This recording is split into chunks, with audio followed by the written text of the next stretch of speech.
जय हिंद। आज जो हम बात करने जा रहे हैं उसका नाम है additives. Additives used in tablet manufacturing. देखो, एडिटिव वर्ड्स से ही पता लग रहा है ऐड करना है आपको अलग से कुछ। ठीक है, जब आप बोलेंगे क्या टैबलेट बनानी है तो टैबलेट के अंदर आप क्या मिलेंगे, ड्रग प्लस क्या लेंगे, एक्सिपिएंट, या जिसको आप बोलेंगे एडिटिव, उसका कॉम्बिनेशन बना के आप एक टैबलेट प्रिपेयर करेंगे। ठीक है, जब आप बात करेंगे एक्शन की ड्रग की तो वो डिपेंड किस पे कर रही है, ड्रग के ऊपर। एक्सीपिएंट क्या करेंगे, उसके लिए अलग अलग काम करेंगे, जैसे उसका डिसइंटीग्रेशन टाइम को कम करेंगे यानी जल्दी टूटे। ठीक है, उसकी फ्लो प्रॉपर्टी बढ़ाएंगे, है ना। और अगर कोई दवाई कम मात्रा में ज़्यादा असर देती है यानी मोर पोटेंट है तो उसके लिए बल्क की तरह काम करेंगे क्या, आपके एक्सीपिएंट्स। ठीक है, यहाँ सबसे पहला लिखा हुआ है आपका डाइल्यूएंट्स। डाइल्यूएंट वर्ड मतलब डाइल्यूट करना है आपको। जो ड्रग हाईली पोटेंट होती है, कैसी होती है, हाईली पोटेंट। ठीक है, हाईली पोटेंट यानी लो डोज के ऊपर जो ज़्यादा एक्शन दे, है ना, मोर एक्शन प्रोवाइड करे, उसे आप क्या बोलते हैं, उसे आप बोलते हैं हाईली पोटेंट ड्रग। ठीक है, हाईली पोटेंट ड्रग, उसमें आप क्या कर देते हैं, उसमें आप एक इनर्ट सब्सटेंस यानी ऐसा सब्सटेंस जो कि ड्रग के साथ रिएक्शन ना करे, बल्कि मतलब उसके साथ आप मिलाओ तो कोई एक्शन अपना खुद से रिएक्शन या एक्शन प्रोड्यूस ना करे। ठीक है, आप ऐसा इनर्ट सब्सटेंस मिला देंगे तो उसे आप क्या बोलेंगे, डाइल्यूएंट्स। जिसमें सबसे पहला एग्जांपल है आपका लैक्टोज। लैक्टोज क्या काम आता है, आप ड्रग लेते हैं, जैसे आप बोले एग्जांपल के लिए एपीजेड एल्प्रोजोलम की टैबलेट्स आती हैं जो कि आपके क्या बोलते हैं, जनरली सीएनएस से जुड़ी हुई है, ब्रेन से जुड़ी हुई है, तो उसमें क्या होता है 0.5 mg की डोज ही असर करती है। अब किसी ड्रग की वैल्यू यदि 0.5 mg रही तो उसके शेप देना बड़ा मुश्किल है, तो आपने क्या कर दिया, डाइल्यूएंट मिला दिया। डाइल्यूएंट मिलाते ही क्या हुआ, ड्रग रह गई 0.5 mg की, बाकी उसके साथ आपने और चीज़ें मिला के उसको शेप देने के लिए प्रॉपर आपने क्या दे दी, क्वांटिटी दे दी। तो क्या मिला दिया आपने, लैक्टोज मिला दिया। तो मोस्ट कॉमनली जो आप यूज में लेते हैं, जब आप पूछा जाए मोस्ट कॉमनली तो क्या बोलेंगे, डाइल्यूएंट्स के लिए लैक्टोज काम में लिया जाता है। अब देखो लैक्टोज क्या करता है, जो आपकी अमोनिया है ना, नाइट्रोजन वाली जो ड्रग्स अमोनिया ग्रुप रखती हैं, जैसे आप टीबी के लिए काम में लेते हैं आइसोनियाजिड एक एंटी ट्यूबरकुलर ड्रग है, उसको काम में लेते हैं। और उसके साथ आप जब लैक्टोज मिला देते हैं तो उससे क्या होता है, मिल हार्ड रिएक्शन आती है। कैसी, मिलार्ड रिएक्शन, ये मिलार्ड रिएक्शंस आती है, जिसको कम करने के लिए यानी मिलार्ड रिएक्शन ना हो तब आप काम में क्या लेंगे, तब आप काम में लेंगे एनहाइड्रस लैक्टोज। क्या काम में लेंगे, एनहाइड्रस लैक्टोज। ठीक है, इसके अलावा आप क्या काम में लेते हैं, इसके अलावा आप काम में लेते हैं स्प्रे ड्राइड लैक्टोज। क्या काम में लेते हैं, स्प्रे ड्राइड लैक्टोज भी डाइल्यूएंट के तौर पर आप काम में लेते हैं। और क्या काम में लेते हैं आप, कैल्शियम फॉस्फेट और सल्फेट को भी आप क्या है, काम में लेते हैं। लेकिन जब मैं बोलूँ टेट्रासाइक्लिन, क्या बोलूँ, टेट्रासाइक्लिन, तो टेट्रासाइक्लिन आपको पता है कि कैल्शियम के साथ में क्या करती है, रिएक्शन देती है, चिलेट फॉर्म कर लेती है, तो ऐसे केस में आप इसको काम में नहीं लेंगे। ठीक है, कैल्शियम फॉस्फेट और सल्फेट को काम में नहीं लेंगे। और हम काम में क्या लेते हैं डाइल्यूएंट के तौर पर, स्टार RX 1500, है ना, जिसे आप क्या बोलते हैं, free flowing direct compressible starch. ये स्टार्च ही है, स्टार RX से पता लग रहा है कि ये स्टार्च है। ठीक है, तो डाइल्यूएंट क्या हुए जो काम में लेते हैं आप, lactose most commonly used, Maillard reaction को रोकने के लिए एनहाइड्रस लैक्टोज यानी मॉइस्चर नहीं है जिसके अंदर। इसके अलावा स्प्रे ड्राइड लैक्टोज आप काम में लेते हैं। ठीक है, और क्या काम में लेते हैं आप, और लेते हैं आप कैल्शियम फॉस्फेट और सल्फेट, जो टेट्रासाइक्लिन जैसी ड्रग्स के लिए काम में नहीं आता है। ठीक है, स्टार RX 1500 ये भी आप डाइल्यूएंट के तौर पर काम में लेते हैं। इसके बाद आपका अगला जो आता है उसका नाम है बाइंडर। तो बाइंडर क्या काम में लेते हैं आप, बाइंडर काम में लेते हैं ग्रैन्यूल बनाने के लिए, स्पेशली किसके लिए, ग्रैनुलेशन के लिए। होता क्या है, जब आप ग्रैन्यूल बनाते हैं, ऐसे बड़े बड़े ग्रैन्यूल बनाएंगे, तो जब आप हुपर के अंदर डालेंगे इसको तो ईजिली फ्लो कर पाएंगे, है ना, बाइंडिंग एफिनिटी ज़्यादा रहेगी, ग्रैन्यूल आपका ज़्यादा समय तक रुक पाएगा। तो उस केस के लिए आप क्या काम में लेते हैं, इसके साथ में बाइंडर काम में लेते हैं। और बाइंडर के लिए आप क्या करते हैं, starch paste 10 to 20% most commonly use किया जाता है। इसके अलावा कुछ पॉलीमर्स जैसे CMC कार्बोक्सी मिथाइल सेलुलोज, है ना, HPMC, इन सबको क्या काम में आप लेंगे, बाइंडर के तौर पर काम में लेंगे एज ए एडिटिव। इसके बाद आपका जो अगला आता है वो है डिसइंटीग्रेट्स।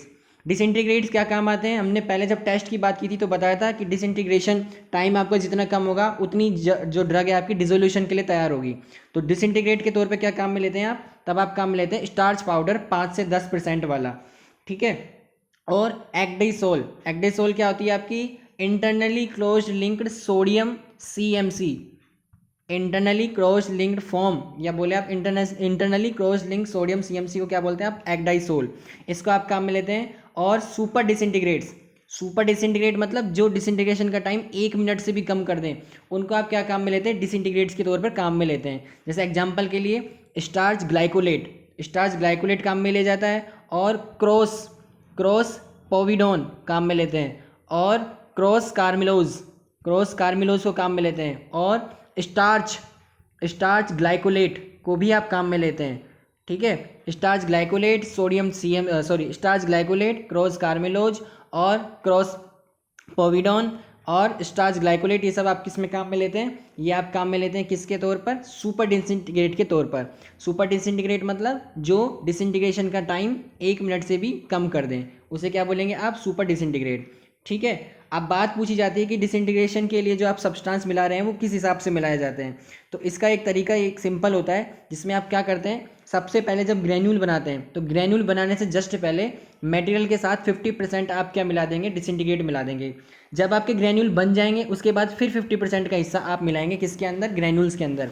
यानी यदि मुझे किसी प्रिपरेशन के अंदर 2 किलो डिसइंटीग्रेशन काम में लेना है, यानी डिसइंटीग्रेट मिलाने हैं, तो मैं क्या करूँगा, पहले ग्रेन्यूल बनते समय ही 1 किलो है ना 1 kg मिला देंगे। आप जब ग्रेन्यूल बनाएंगे तब आप ग्रेन्यूल बन गए, फिर दोबारा क्या मिलाएंगे, आप 1 kg फिर से मिला देंगे। आप क्या करेंगे, आप इसको कंप्रेस करने के लिए तैयार कर देंगे। ठीक है, तो प्रोसीजर में जनरली पूछा जाता है कि डिसइंटीग्रेशन के लिए डिसइंटीग्रेट कब कब मिलाए जाते हैं, तो 50% तो मिलाए जाते हैं कब, जब आप ग्रेन्यूल बना रहे हैं तब, और 50% कब मिलाएंगे, फाइनल कंप्रेशन से जस्ट पहले, यानी ग्रेन्यूल बनने के बाद। इसका फ़ायदा क्या है, इसका फ़ायदा ये है कि जैसे टैबलेट आपकी जाएगी स्टमक में, तो ये 50% आपने ग्रेन्यूल के समय मिलाया था और 50% बाद में, तो पहले बाद वाली जो है डिसइंटीग्रेशन हो जाएगा फास्टली, उसके बाद क्या होगा, आपका जो दूसरा वाला हिस्सा है जो अंदर ग्रेन्यूल बनाए वो भी आपके क्या होंगे, फास्टली डिसइंटीग्रेट होंगे। ठीक है, इसलिए 50% पहले और 50% बाद में आप क्या मिलाते हैं, डिसइंटीग्रेट्स मिलाते हैं। क्या काम में लेते हैं, स्टार्च पाउडर, एक्डाइसोल और सुपर डिसइंटीग्रेट। सुपर डिसइंटीग्रेट मतलब जो 1 मिनट से भी कम कर दे डिसइंटीग्रेशन का टाइम। ठीक है, इसके अलावा क्या काम में लेते हैं, ल्यूब्रिकेंट्स वर्ड से पता लग रहा है क्या करते हैं, ल्यूब्रिकेशन का काम करते हैं, जिसमें आप क्या काम में लेते हैं, stearic acid and its calcium and magnesium salt. देखो स्टीरिक एसिड का जो मेल्टिंग पॉइंट है वो बहुत कम है, तो उसको क्या करेंगे आप, जैसे ही काम में लेंगे तो ऑयली सब्सटेंस बन जाएगा, उल्टा खराब हो जाएगी प्रिपरेशन। तो क्या काम करना पड़ता है आपको, इसके साल्ट काम में लेने पड़ते हैं। साल्ट फॉर्म में आने के बाद स्टीरिक एसिड क्या बन जाती है, कैल्शियम स्टीरेट, मैग्नीशियम स्टीरेट, जिसका मेल्टिंग पॉइंट क्या होता है, ज़्यादा होता है। जब आप इसको मिला देते हैं किसके अंदर, प्रिपरेशन के अंदर मिला देंगे, तो जो आपके पंचेज होंगे, अपर पंच एंड लोअर पंच होंगे, उसके अंदर क्या कर देगा, इसको चिकना कर देगा, है ना, ल्यूब्रिकेशन का काम कर देगा। और जो आपकी स्टिकिंग और पिकिंग जैसी प्रॉब्लम है वो क्या हो जाएगी, लेस रिड्यूस हो जाएगी, किसकी वजह से, ल्यूब्रिकेंट्स की वजह से। ठीक है, इसके अलावा आपका अगला एंटी एडेरेंट, जो भी इससे जुड़ा हुआ है, टॉल्क काम में लेते हैं। एंटी एडेरेंट मतलब जो आपकी स्टिकिंग पिकिंग है उसकी प्रॉब्लम को दूर करने के काम में आते हैं। ठीक है, इसके बाद आता है आपका ग्लाइडेंट, जिसका कितना लेते हैं आप, टॉल्क लेते हैं 5% पे काम में लेते हैं। क्या काम में आता है, फ्री फ्लो कराने के लिए। फ्री फ्लो मतलब जब आप ग्रेन्यूल काम में लेते हैं किसके अंदर, होपर के अंदर, जब आप ग्रेन्यूल डालते हैं तो ग्रेन्यूल्स के बीच में क्या होता है, फ्रिक्शंस होता है ना, आपस में फ्रिक्शन होता है, जिसकी वजह से प्रॉब्लम आती है फ्लो के अंदर। तो आप क्या करते हैं, ग्लाइडेंट मिला देंगे। ये क्या करेंगे, फ्रिक्शन आ रहा है जो, इस फ्रिक्शन को कर देंगे लेस, डिक्रीज कर देंगे, जिससे क्या है, फ्लो प्रॉपर्टी आपकी बढ़ जाएगी, इंक्रीज हो जाएगी। तो क्या काम में लेते हैं हम इसके लिए, ग्लाइडेंट, जिसका एग्जाम्पल है टाल्क 5%। और क्या काम में लेते हैं, पॉलिशिंग एजेंट के तौर पर क्या काम में लेते हैं, कैबोसिल क्या काम करता है, कोलोइडल सिलिका, कैबोसिली क्या नाम है, कोलोइडल सिलिका ही को ही कैबोसिल बोलते हैं, जो क्या काम करता है, स्टिकिंग एंड पिकिंग का ही क्या करेगा, रिड्यूस करेगा। ठीक है, स्टिक एंड पिकिंग को कम करेगा कौन, पॉलिशिंग एजेंट। आपने पॉलिश कर दी, डाई के ऊपर और नीचे हिस्से पर पॉलिश कर दी मेटेरियल के अंदर मिला के, तो क्या काम में लेते हैं आप, कैबोसिल क्या काम करेगा, स्टिक और पिकिंग को रिड्यूस करेगा। और क्या काम में लेते हैं आप काम में लेते हैं कलर्स। ठीक है, क्या लेते हैं आप काम में, कलर्स लेते हैं। कलर्स किस हिसाब से लेंगे, डी एंड सी यानी drug and cosmetic and FD&C act के अकॉर्डिंग। ठीक है, इसके अकॉर्डिंग आप क्या काम में लेते हैं, कलर्स काम में लेते हैं। कलर्स के एग्जाम्पल की अगर बात करें तो कलर्स के एग्जाम्पल कौन कौन से हो सकते हैं आपके, एक तो आपका हो सकता है क्या, एर्थ्रोसिन। कैसा, एर्थ्रोसिन कलर कैसा होता है आपका, पिंक कलर। कैसा होता है, पिंक कलर होता है। इसके अलावा टाइटेनियम डाइऑक्साइड कैसा मिलेगा आपको, वाइट कलर।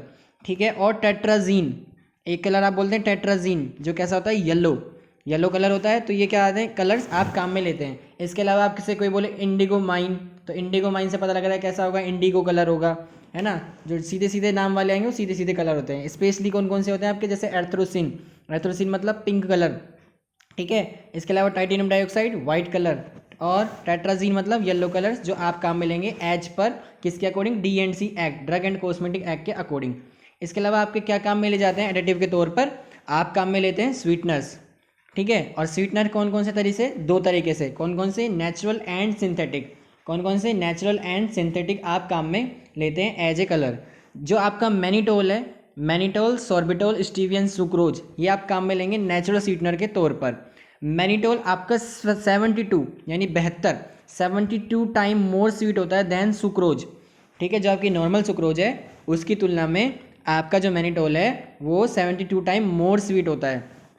ठीक है, इसके अलावा आप सोर्बिटोल, स्टीविया, सुक्रोज, ये सब भी आप काम में लेते हैं एज ए स्वीटनर के तौर पर। जनरली स्वीटनर्स का आप काम में ले जाते हैं जब आप ले रहे हैं च्यूएबल टैबलेट्स। कैसी टैबलेट, च्यूएबल, यानी मुंह में चबा के जो टैबलेट काम में जाती है उसके लिए आप क्या काम में लेते हैं, स्वीटनर्स काम में लेते हैं। और ये स्वीट होता क्यों है, तो स्वीट होते हैं आपके मैग्नीशियम और सॉर्बिटोल, मैनिटोल, सॉर्बिटोल स्पेशली, क्योंकि ये क्या करते हैं, नेगेटिव हीट करते हैं। क्या करते हैं, नेगेटिव हीट प्रोड्यूस करते हैं ड्यूरिंग डिजोल्यूशन, यानी नेगेटिव हीट ऑफ डिजोल्यूशन के कारण ये आपके स्वीट होते हैं। कैसे टेस्ट में होते हैं, स्वीट होते हैं। इसके अलावा क्या काम में लेते हैं, सैक्रीन। सैक्रीन देखो क्या है आपका, सैक्रीन होता है आपका कार्सिनोजेनिक, म्यूटाजेनिक और बिटर आफ्टर टेस्ट, है ना। 500 टाइम, यानी 500 time, 500 time more sweet than normal sucrose. Sucrose से 500 टाइम मोर स्वीट होता है। अब आप बोलें कि कार्सिनोजेनिक है तो काम में क्यों लेते हैं, तो आपको इसका रीज़न ये है कि जब आप बना रहे हैं स्वीट यानी मिठाई, है ना, बर्फ़ी बनाई, उसके अंदर सैक्रीन नहीं डाल रहे क्योंकि आप इसको ज़्यादा मात्रा में खाते हैं इसलिए। लेकिन जब आप दवाई बना रहे हैं तो सैक्रीन कम अमाउंट में चाहिए, उस केस के अंदर इसकी जो कार्सिनोजेनिक एक्टिविटी है वो रहेगी कम, लेस रहेगी, इसलिए क्या काम में लेते हैं आप, सैक्रीन को काम में ले सकते हैं। ठीक है, इसके अलावा क्या होता है आपका एस्पार्टम। एस्पार्टम क्या होता है आपका 200 time more sweet than sucrose. ठीक है, इसकी क्या होती है प्रॉब्लम, इसकी प्रॉब्लम सिर्फ एक है कि मॉइस्चर की प्रेजेंस में, यानी मॉइस्चर होगा तो इसकी स्टेबिलिटी क्या होगी, लेस होगी, कम होगी। और क्या काम में लेते हैं आप, सोडियम साइक्लामेट। सोडियम साइक्लामेट क्या होता है आपका 30 to 50 टाइम मोर स्वीट होता है किसकी तुलना में, नॉर्मल सुक्रोज की तुलना में। और आपका होता है सुक्रालोज, ये 320, 320 to 1000, सीधा बोलें तो 1000 टाइम ज़्यादा स्वीट है किससे, नॉर्मल सुक्रोज से। ठीक है, जो आपके सिंथेटिक वाले स्वीटनर्स होते हैं इसी को क्या बोलते हैं आप, आर्टिफिशियल स्वीटनर्स। इसी को क्या बोलते हैं आप, आर्टिफिशियल स्वीटनर्स भी इसी को बोलते हैं। या बोलूँ मैं जीरो कैलोरी स्वीटनर्स हैं, वो भी क्या है आपके, यही सिंथेटिक स्वीटनर्स हैं। ठीक है, जनरली जो पेशेंट डायबिटीज़ मेलाइटस वाले होते हैं उनके लिए फ़ायदेमंद है ना, 0 कैलोरी रख रहे हैं ये। ठीक है, क्या क्या काम में लेते हैं ऐसे स्वीटनर के तौर पर सिंथेटिक में, सैक्रीन मतलब कितना sweet, 500 time than normal sucrose. और एस्पार्टम कितना होता है आपका 200 time, 200 time. Sodium cyclamate 30 to 50, और जो आपका सुक्रालोज है वो क्या बोलेंगे आप 320 to 1000, सीधा याद रखो 1000 time more sweet than normal sucrose. ठीक है, कब काम में लेते हैं, च्यूएबल टैबलेट के केस में। नेचुरल कौन कौन से, mannitol, sorbitol, stevia and sucrose. Mannitol 72 time more sweet है देन नॉर्मल सुक्रोज। तो ये कुछ आपके कॉमन एडिटिव हैं जो काम में ले जाते हैं कब, जब आप बना रहे हैं एक टैबलेट। ठीक है, तो आज हमारा इतना सही चैप्टर था जिसमें हमने देखा एडिटिव्स के बारे में, डाइलुएंट्स क्या होते हैं, है ना, मोर पोटेंट जो ड्रग्स होती है उसके काम में नॉर्मली जो काम में लेते हैं वो लैक्टोज होता है ना। मिलार्ड रिएक्शन अमोनिया वाली ड्रग्स होती है, जो ड्रग अमोनिया के स्ट्रक्चर रखे जैसे आइसोनियाजाइड रखती हैं, उसके केस में क्या करते हैं आप, एनहाइड्रस लैक्टोज काम में लेते हैं, स्प्रेड्राइड लैक्टोज काम में लेते हैं। कैल्शियम फोस्फेट और सल्फेट वाले काम में कब नहीं लेंगे, जब आप टेट्रासाइक्लिन जैसी ड्रग ले रहे हैं तो काम में नहीं लेंगे चिलेट फॉर्मेशन की वजह से। इसके अलावा स्टार एक्स, इसी को क्या बोलते हैं आप, स्टार्च, क्योंकि ये फ्री फ्लोइंग है ना, तो ये कब काम में लेते हैं आप, एडाइल्यूएंट के तौर पर। इसके अलावा बाइंडर्स काम में लेते हैं, बाइंडर्स के तौर पर पॉलीमर्स कौन कौन से, CMC, HPMC। ठीक है, डिसइंटीग्रेट क्या करते हैं, डिसइंटीग्रेशन टाइम को कम कर देते हैं। सुपर डिसइंटीग्रेट मतलब 1 मिनट से भी कम कर दें, ऐसी वाली ड्रग्स, ऐसे वाले एडिटिव्स। और लुब्रिकेंट्स क्या होते हैं आपके, लुब्रिकेंट जो क्या करेंगे आपका चिपकने से रोकेंगे, यानी लुब्रिकेशन कर देंगे, डाई के ऊपर अपर और लोअर पंच पर स्टिकिंग और पिकिंग को क्या कर देंगे, लेस कर देंगे। ठीक है, क्या काम में लेते हैं, salt of stearic acid, calcium और मैग्नीशियम सॉल्ट। इसके अलावा एंटी एडेरेंट भी काम आते हैं, talc, glide and flow property बढ़ाने के लिए। पॉलिशिंग एजेंट कैबोसिल काम में लेते हैं। कलर्स कौन से काम में लेंगे आप, जैसे आपको बताया टेट्राजीन कैसा कलर होता है, येलो कलर होता है। एर्थ्रोसिन कैसा कलर होता है, पिंक कलर होता है। ठीक है, ये आप जनरली कलर्स के तौर पे काम में लेंगे। वो कलर जो खाने योग्य होंगे उन्हें ही काम में लेंगे। स्वीटनर्स दो तरह से, नेचुरल, सिंथेटिक। 0 कैलोरी वाले कौन से होते हैं आपके, सिंथेटिक वाले होते हैं। कौन कौन से एग्जाम्पल थे इनके, सैक्रीन, एस्पार्टम और सुक्रालोज, सोडियम साइक्लामेट, ये इनके एग्जाम्पल थे। ठीक है, तो इस पूरी वीडियो आपने जो देखी पूरी की पूरी, उसके लिए बहुत बहुत आपको थैंक यू एंड जय हिंद।